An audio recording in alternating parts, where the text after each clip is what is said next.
Goeienaand, good evening, fellow South Africans and citizens of the world.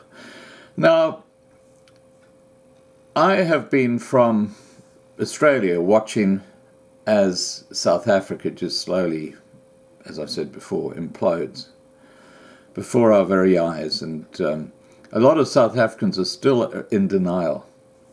And before looking at a few issues related to this, I want to raise the case of this Good Samaritan. You know, that petrol attendant, Nkosiko Mbele, who helped that white lady put 100 rand in her tank, and they had a fundraiser for him, and apparently it raised a lot of money. Well, this guy lives in Khayelitsha, in Cape Town area, which has the highest murder rate in the country. Gangs proliferate right around that area. This guy's got such a huge target on his back now. It is just appalling. But this is what's gone wrong in South Africa. You know, if you've got someone who's actually done something and they've achieved something and they've got a bit of money, bang, you have a target on your back. And it doesn't matter whether you're black, brown, or white. But because the white population is seen to have white privilege, they are the major target, which is where the genocide is coming in. Because when these guys attack, they don't play around. They just shoot to kill. You know, it is just awful. Now, I've got a whole lot of emails from people which are kind of, in a way, there's a synergy between them, so just bear with me. The first one is a report that since 1994, 500,000 South Africans have been murdered. And according to figures I've read, and I stand to be corrected if I'm wrong, about 20% of those murders have been against white people.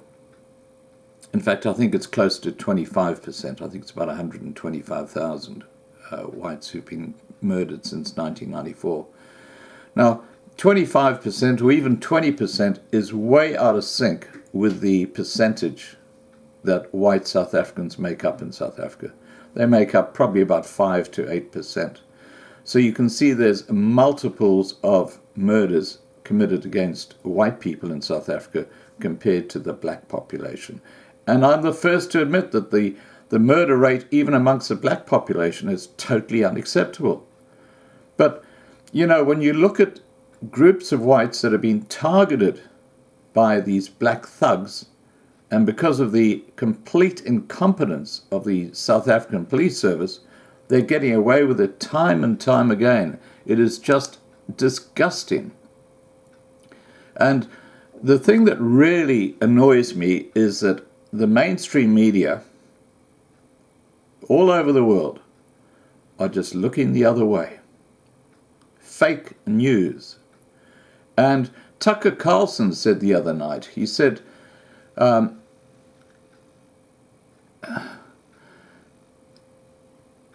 Carlson accused the New York Times of believing white South African farmers have it coming to them. You know, these farm attacks and farm murders, they have it coming to them. This is a lefty, crappy, fake news New York Times paper. It's like the Washington Post. They are a disgrace when it comes to reporting. But let's just continue with this whole conversation.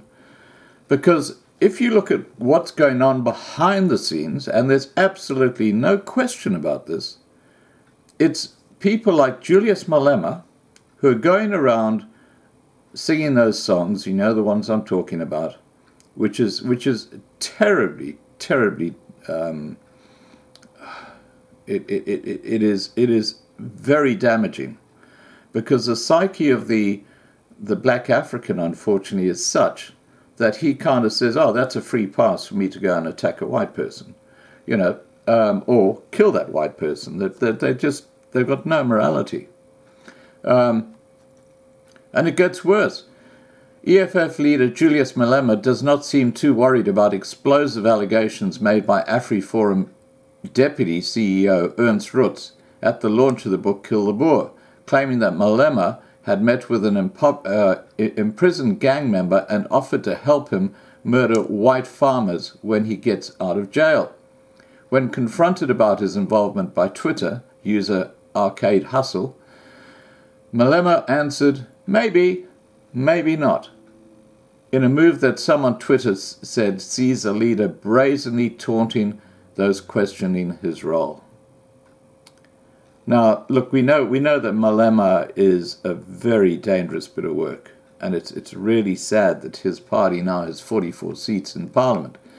But let's have a look into what's actually happening with these farm attacks in the last few months in South Africa. Give me a second while I just get that information up. Ian Cameron of AfriForum, in a press conference held in Centurion on the 4th of June 2019, that's just yesterday, revealed that in South Africa from the 1st of January to the 31st of May 2019, now that's about 150 days. Okay, that's about 150 days. He said there have been 184 farm attacks and 20 farm murders. So we're looking at over one farm murder a week and over one farm attack every day in South Africa. And we're talking about farm attacks largely against white farmers. And, you know, these thugs are such cowards. They tend to go for the elderly people, a single woman on a farm. That's the sort of targets that they go for. They are just absolute cowards. And, of course, they normally get inside information as to how to proceed with the attack. And there is a table here, which I've already put up already, so I'm not going to put it up again. But during the conference, a victim said, "We were tortured for 4 hours. I can only describe that night as if we were hunted like wild animals. We were tied up, shot, and raped. You don't care about yourself. You don't want your children to die. The saddest part about this is that I will never give back my children their innocence. We don't live on the farm anymore, but in the city, with visits from my husband who still lives on the farm. We chose to live and will eternally be grateful to survive that night. I would like to thank AfriForum for all the support." Now, the reason these thugs do it, and they torture and they intimidate, is because that's exactly what they want the white farmers to do. They want them to flee their farm, leave the land vacant, and then the Africans will move in. It is a blatant ploy. And then if you look at what Malema said, maybe he's involved, you can understand what's going on behind the scenes. Now, let's have a look at the actual stats. 51 attacks in Gauteng province, 28 attacks in Northwest province, and 27 attacks in Limpopo province alone. These are the provinces with the highest number of farm attacks, which include farm murders.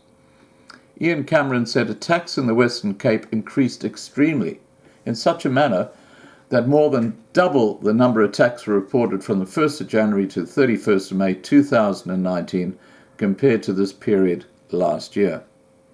If one looks at South Africa, there is a tendency of murders being committed with knives or sharp objects, with the vast majority of farm murders being committed with firearms. So these guys are wandering around with illegal firearms, and there is a lot of evidence that the guns that they're carrying now have been bought from the police. And, you know, this is how chaotic the gangster state is becoming. Whether the murder of Stefan Smit on the 3rd of June 2019, a farmer of the Western Cape, had something to do with land occupation, the fact that one of his friends confirmed that he received death threats tells us that this was a risk for him. If the case was handled properly from the onset, would it have gone this far? Now, my information is that Stefan Smit actually had to have a bodyguard because of all the death threats he was getting. But unfortunately, he and his family were having dinner when these 3 thugs walked in with guns and shot them in cold blood. You know, it is just it is just disgusting. What is more concerning is that Smith was ill-advised by the institutions that were supposed to help him with the land occupations, which possibly could have led to a worsened situation. Ian Cameron went on to say there is a double standard when coming to the handling of these sort of cases. We encourage everyone to get involved in a safety structure. Statistics show farm murders not socio-economically motivated. AfriForum's data indicates that the farm attackers do not always loot money, but people were badly hurt. Become involved in the safety structures in your community today by sending an email to, and then AfriForum, of course. Ernst Rutz added, farm murders and attacks are serious crises. It is important that we communicate factually about it. It is, however, just as important that we acknowledge the extent of the crisis for what it is. The biggest mistake you can make to determine the motives of these attacks is to say that it is only a single cause. The reality is a complex phenomenon. We are worried about the climate of the situation in South Africa. And of course, the South African President, Cyril Ramaphosa, remains silent, doesn't he? He's in the know. This is the slow boiling frog syndrome going on here, guys. And it is going to be an attempted genocide of the minority groups by the black majority. I encourage every single subscriber of mine who lives in South Africa to become involved in a prepping group, whichever one you feel comfortable with. I'll put Boer and Brewer's video page link down below so you can find out how to prep. Now, please, guys, be very, very careful in South Africa. Things are really at an explosive point. There are a lot of people who've just had enough. They're gat vol. They really are gat vol. And I wish there was an easy solution, but prepping is something you cannot afford to not do. All right, guys, take care. Please remember to subscribe to be kept informed. Ring the bell to get the updates, and have a great evening.